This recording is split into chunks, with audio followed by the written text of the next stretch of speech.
ti dëgjosh e më pas edhe ti dokumentosh? Në komunën e Podijevës, edhe nga Lap, kanë ndodhur 33 masakra më të mëdha, që mund të them masakra.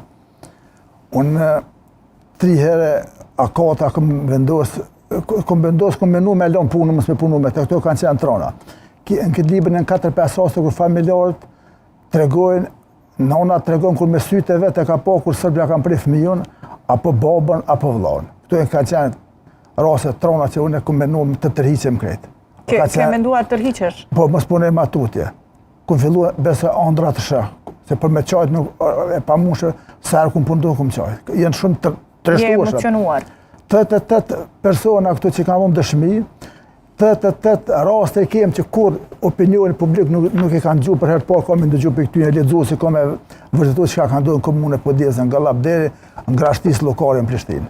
Që 2 javë është bërë edhe botimi i ty? Po, para 2 javë kam përfunduar fiks ma shumë se 2 vite kum punuar deri kum pregadit. Deri sa edhe ka arritur ti grumbullosh të gjitha. Ndoshta duke u ndarë në rrëfime e veçmas nga 2 librat, shembull, njëri libër është Krimet serbe në Lap nga